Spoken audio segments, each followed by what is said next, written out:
Once upon a time, in the quaint town of Apithropolis, a place famously known for its endemic indifference, questioned its residents with a query as elusive as finding a needle in a haystack. What is the meaning of life?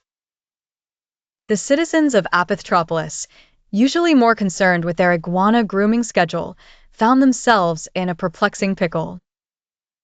Henry Winnett, the town's unofficial philosopher who wore socks with sandals because he believed in comfort over coolness, decided to tackle the mystery like a crossword puzzle, enthusiastically, but with hardly any progress. He gathered an eclectic group of locals, including Sally Oblivious, the perpetually preoccupied librarian who had a disdain for bookmarks, believing one should read with commitment, and Max Aliguo, the wannabe scientist who never grasped the concept of trial and error, only the former. Their first meeting was in the gymnasium of the community center, where basketballs perpetually deflated, perhaps a metaphor for their existential exploration. Henry, taking the lead, chalk in hand, grandiosely wrote "Life" on the blackboard and immediately smudged it with his enthusiasm. He turned to the group, covered in chalk dust, and proclaimed, "What is life but a series of poorly erased attempts at meaning?" Max attempted to quantify their purpose scientifically, suggesting calculations akin to baking a soufflé without eggs. To Max, life's meaning was a matter of equations, algorithms, and the occasional dab of theoretical frosting.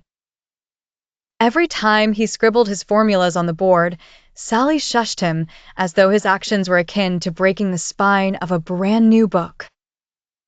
Sally, with her perpetual pile of overdue library books, proposed a literary angle for defining life, diving into pages upon pages of classics, none of which she had actually finished.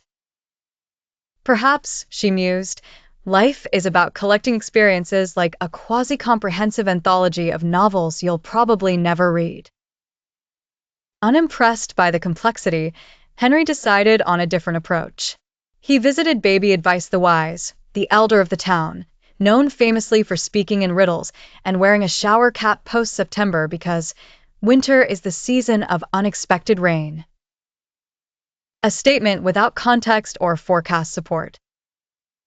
Baby Advice, between half-baked prophecies and snacks of dried mango, stated, "Life is like a sandwich, filled with mystery meat sands on the bread of expectation." Everyone nodded in agreement, particularly because no one had the nerve to ask what it meant. In an epiphany brought on by fatigue and misunderstanding, the group concluded, with great satisfaction and unanimous nods, that the meaning of life was, drumroll please, simply life itself.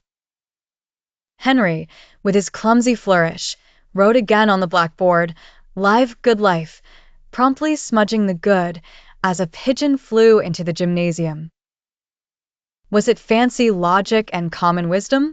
No, but Apithropolis felt lighter, filled with a newfound understanding, or at least resignation.